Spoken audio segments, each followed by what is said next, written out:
Assalamualaikum warahmatullahi wabarakatuh. Kembali lagi bersama saya Haikal N181 pada mata kuliah Telaah Kurikulum dengan dosen pengampu Pak Tio Gusti Satria Magister Pendidikan. Baiklah teman-teman, kali ini kita berjumpa pada pertemuan ke-11 di mana tema pada pemaparan video ini yaitu pembelajaran tematik integratif dan permata pelajaran berbasis keterampilan abad 21 dan proyek profil pelajar Pancasila. Baiklah, masuk kita pada pembahasan yang pertama yaitu pembelajaran tematik integratif di kelas rendah.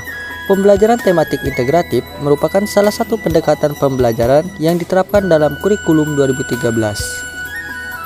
Pembelajaran tematik integratif merupakan penyederhanaan dari pendekatan pembelajaran dari kurikulum KTSP, yaitu pembelajaran tematik. Penyederhanaan ini terlihat dari penyediaan buku, di mana saat menggunakan kurikulum KTSP, pendekatan yang digunakan adalah pendekatan tematik yang masih menggunakan buku secara terpisah pada pembelajaran-pembelajaran tertentu.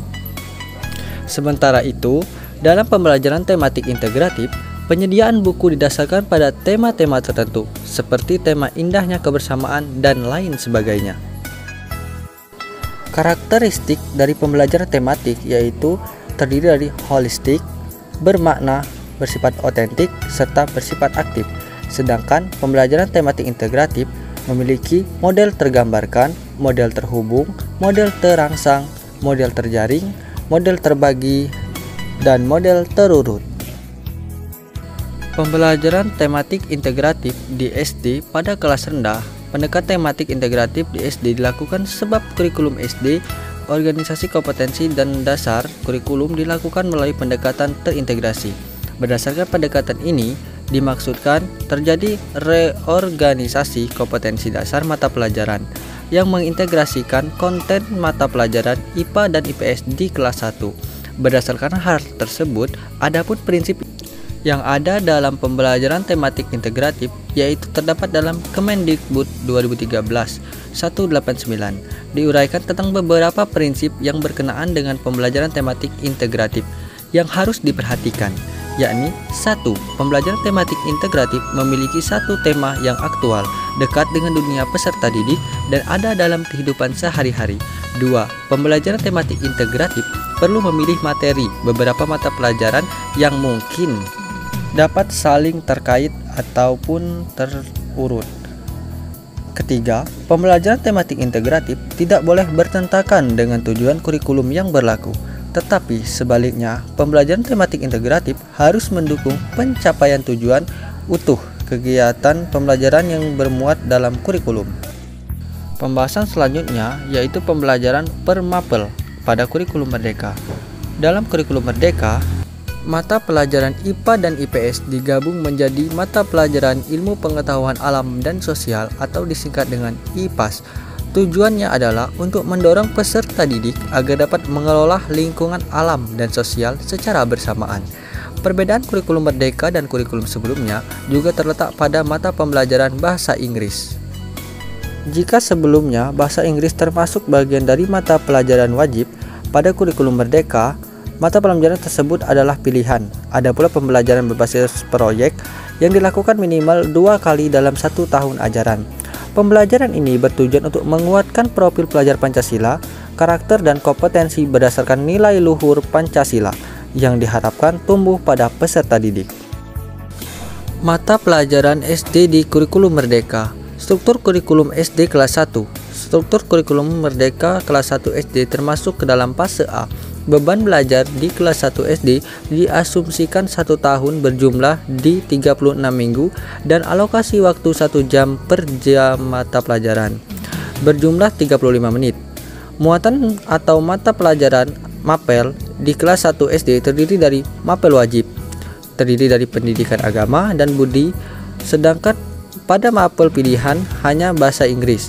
Untuk muatan lokal atau mulok dan mapel lainnya yang disiapkan oleh satuan pendidikan.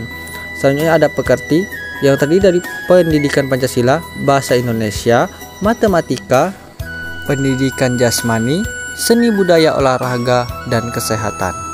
Mata pembelajaran di SD pada kurikulum Merdeka Struktur kurikulum SD kelas 2, struktur kurikulum Merdeka SD kelas 2 memiliki persamaan dengan kelas 1. Perbedaannya pada penambahan alokasi waktu.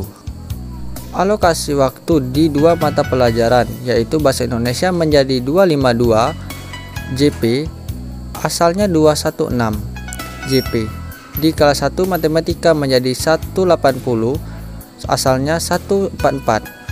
Di kelas 1 total alokasi waktu pembelajaran intrakurikuler bertambah menjadi 900, asalnya 828 di kelas 1. Selanjutnya, struktur kurikulum SD kelas 3. Struktur pada kelas 3 memiliki alokasi waktu yang sama di setiap mata pelajaran. Kelas 3, secara umum struktur kurikulum kelas 3 memiliki kesamaan dengan kelas 1 dan 2. Adapun perbedaan pada beberapa hal yaitu Bahasa Indonesia memiliki alokasi waktu yang sama dengan kelas 1 SD berjumlah 216. Matematika memiliki alokasi sama dengan kelas 2 berjumlah 180. Alokasi proyek penguatan profil pelajar Pancasila di Mapel Bahasa Indonesia berkurang menjadi 36, asalnya 72 di kelas 1 dan 2. Yang terakhir, proyek penguatan profil pelajar Pancasila. Kegiatan proyek penguatan profil pelajar Pancasila atau 5P bertujuan untuk memperkuat upaya pencapaian profil pelajar Pancasila. Profil pelajar Pancasila 3P mengacu pada standar kompetensi lulusan atau SKL yang telah ditetapkan dengan Permendikbudristek nomor 5 tahun 2002 tentang SKL PAUD dan Didasmen. Profil pelajar Pancasila terdiri dari 5 dimensi, yaitu dimensi beriman, bertakwa kepada Tuhan Yang Maha Esa, dan berakhlak mulia, akhlak beragama, berkebinekaan global, gotong royong, mandiri, bernalar, dan kreatif. Baiklah teman-teman, terima kasih. Cukup sekian penyampaian saya dan pemaparan saya pada video kali ini. Jika ada kekurangan dalam penyampaian materi serta kesalahan kata, saya mohon maaf. Kepada Allah saya mohon ampun. Sehari pertemuan kita pada video kali ini. Sekian dan terima kasih. Wassalamualaikum warahmatullahi wabarakatuh.